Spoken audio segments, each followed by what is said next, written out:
कल्पना करो कि तुमने 30 दिन का ब्रह्मचर्य पूरा कर लिया है। शुरुआत का उत्साह अब थोड़ा शांत हो चुका है। अब कोई नया एक्साइटमेंट नहीं है, कोई फ्रेश मोटिवेशन नहीं है, बस एक खाली सा फेज है जहाँ सब कुछ नॉर्मल लगने लगता है। लेकिन यहीं पर एक बहुत खतरनाक चीज शुरू होती है। तुम्हारा मन तुम्हें धीरे धीरे कन्विंस करना शुरू करता है। वो अब तुम्हें फोर्स नहीं करता, वो तुम्हें बहलाता है। धीरे से कहता है, अब तो काफी कर लिया, थोड़ा रिलैक्स कर ले, इतना भी क्या कंट्रोल। और सच बताऊं, यही वो स्टेज है जहां 90% लोग हार जाते हैं। क्योंकि शुरुआत में लड़ाई आसान होती है, तुम अवेयर होते हो, तुम तैयार होते हो। लेकिन 30 दिन के बाद लड़ाई सबटल हो जाती है। अब कोई बड़ा आग नहीं आता, लेकिन छोटे छोटे थॉट्स बार बार आकर तुम्हें तोड़ देते हैं। मान लो तुम रात को अकेले बैठे हो, सब शांत है, और अचानक तुम्हारे दिमाग में एक पुरानी आदत की याद आ जाती है। कोई ट्रिगर नहीं था, फिर भी वो थॉट आया। तुम सोचते हो बस थोड़ा सा, कुछ नहीं होगा, और यही थोड़ा सा धीरे धीरे तुम्हें वापस वहीं पर ले जाता है जहां से तुम निकलने की कोशिश कर रहे थे। लेकिन जो लोग इस फेस को समझ लेते हैं, जो इस सबटल गेम को पकड़ लेते हैं, उनके साथ कुछ अलग होने लगता है। 30 से 60 दिन का फेस सिर्फ कंट्रोल का नहीं है, यह अवेयरनेस का फेस है। यहाँ तुम्हें पहली बार यह एहसास होने लगता है कि तुम्हारा मन कैसे काम करता है, कैसे तुम्हें मैनिपुलेट करता है, और कैसे हर बार तुम्हें वही गलती दोहराने पर मजबूर करता है। और सबसे इंटरेस्टिंग बात यह है कि इस स्टेज पर अगर तुम टिक गए, अगर तुमने इन छोटे छोटे थॉट्स को ऑब्जर्व करना सीख लिया, तो धीरे धीरे तुम्हारे अंदर एक नई क्लैरिटी पैदा होने लगती है। तुम्हें महसूस होने लगता है कि तुम अपने थॉट्स नहीं हो, तुम उन्हें देख सकते हो, समझ सकते हो, और सबसे इम्पोर्टेंट, उन्हें कंट्रोल भी कर सकते हो। 60 दिन का ब्रह्मचर्य इसलिए पावरफुल है क्योंकि यहाँ से ट्रांसफॉर्मेशन दिखना शुरू होता है। यह सिर्फ फिजिकल डिसिप्लिन नहीं रहता, यह एक मेंटल शिफ्ट बन जाता है। और आज इस वीडियो में हम उसी हिडन ट्रांसफॉर्मेशन को समझेंगे, पूरा स्टेप बाय स्टेप समझेंगे, ताकि तुम सिर्फ 60 दिन पूरे ना करो, बल्कि सच में बदल जाओ। मान लो तुम कुछ प्रोडक्टिव काम कर रहे हो, पढ़ाई, काम या कुछ नया सीखना, सब सही चल रहा होता है। लेकिन अचानक एक थॉट आता है, बहुत हल्का सा, और तुम उसे इग्नोर करने के बजाय थोड़ा एंटरटेन कर लेते हो। बस वही से चेन शुरू होती है, एक थॉट से दूसरा, दूसरे से तीसरा, और कुछ ही मिनटों में तुम कंप्लीटली ट्रैक से बाहर हो जाते हो। यही वो हिडन ट्रैप है जो 30 से 60 दिन के बीच सबसे ज्यादा डेंजरस होता है। लेकिन अगर इस बार तुम वही पुरानी गलती नहीं करते, अगर तुम उस पहले थॉट को पकड़ लेते हो और बस उसे ऑब्जर्व करके जाने देते हो, तो पहली बार तुम्हें अपने अंदर एक अलग तरह की पावर महसूस होती है। यह पावर कंट्रोल की नहीं है, यह अवेयरनेस की है, जहाँ तुम रिएक्ट नहीं करते, बल्कि कॉन्शियसली चूज करते हो कि तुम्हें क्या करना है। और यही वो पॉइंट है जहाँ से तुम्हारा माइंड धीरे धीरे तुम्हारे कंट्रोल में आना शुरू करता है। लेकिन जैसे जैसे तुम 40 से 45 दिनों के करीब पहुंचते हो, एक और अजीब सा फेस शुरू होता है जिसे बहुत कम लोग समझ पाते हैं। इसे कहते हैं फ्लैट फेस, जहाँ सब कुछ थोड़ा डल लगने लगता है। ना पहले जैसे स्ट्रॉन्ग अर्ग्स होते हैं, ना कोई खास एक्साइटमेंट होता है। तुम सोचते हो, यार पहले तो एनर्जी ज्यादा लग रही थी, अब ऐसा क्यों लग रहा है कि सब नॉर्मल हो गया है। और यही वो जगह है जहाँ कई लोग कंफ्यूज होकर हार मान जाते हैं। उन्हें लगता है कि शायद ब्रह्मचर्य काम नहीं कर रहा, शायद वो पहले जैसा हाई फील नहीं कर रहे। लेकिन सच्चाई बिल्कुल उल्टी होती है। यह गिरावट नहीं है, यह स्टेबिलाईजेशन है। पहले तुम्हारा माइंड एक्सट्रीम हाईज और लोज में झूलता था, कभी बहुत एक्साइटमेंट, कभी बहुत गिल्ट।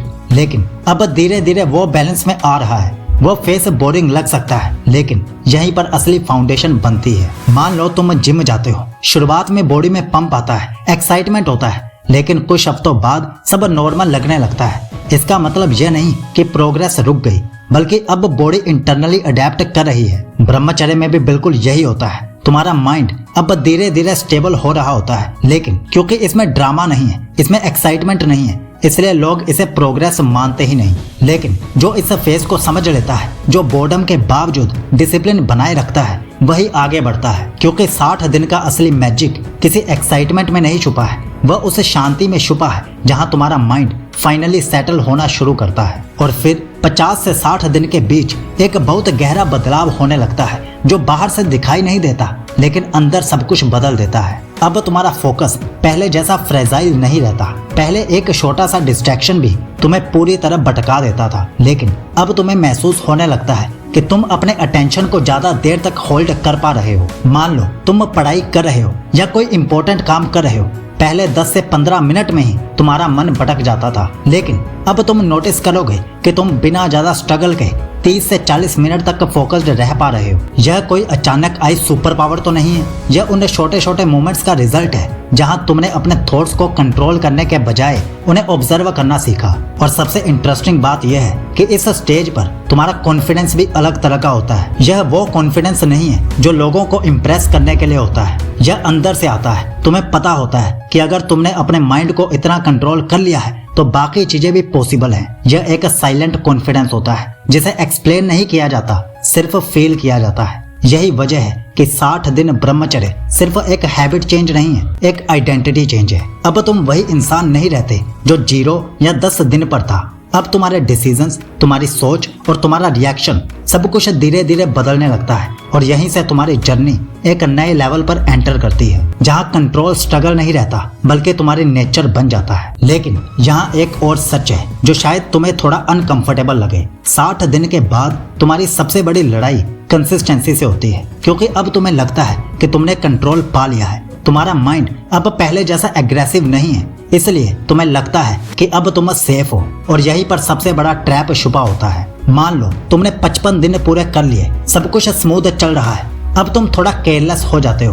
तुम सोचते हो अब तो कंट्रोल आ गया है, थोड़ा डिस्ट्रैक्शन कोई प्रॉब्लम नहीं करेगा। और यहीं से धीरे धीरे क्रैक्स शुरू होते हैं। पहले तुम ट्रिगर से बचते थे, अब तुम उन्हें टेस्ट करने लगते हो। पहले तुम अवेयर रहते थे, अब तुम ओवर कॉन्फिडेंट हो जाते हो। और सच बताऊं, रिलैप्स अचानक नहीं होता, वह हमेशा धीरे धीरे बिल्ड होता है। एक दिन तुम थोड़ा डिस्ट्रैक्ट होते हो, दूसरे दिन थोड़ा और, तीसरे दिन अवेयरनेस और कम हो जाती है। और फिर एक मोमेंट आता है जहां तुम खुद को वही करते हुए पाते हो जिसे तुमने छोड़ने की कसम खाई थी। लेकिन अगर इस स्टेज पर तुम अलर्ट रहे, अगर तुमने अपने ईगो को कंट्रोल में रखा और खुद को रिमाइंड करते रहे कि मैं अभी भी प्रोसेस में हूँ, तो तुम उस ट्रैप से बच सकते हो जिसमें ज्यादातर लोग फंस जाते हैं। यही वो पॉइंट है जहां डिसिप्लिन कैरेक्टर बनता है, जहां तुम सिर्फ स्ट्रीक मेंटेन नहीं करते बल्कि खुद को ट्रांसफॉर्म कर रहे होते हो। और फिर धीरे धीरे 60 दिन के आसपास तुम्हें अपने अंदर एक बहुत सब्टल लेकिन पावरफुल बदलाव महसूस होने लगता है। अब तुम्हारा माइंड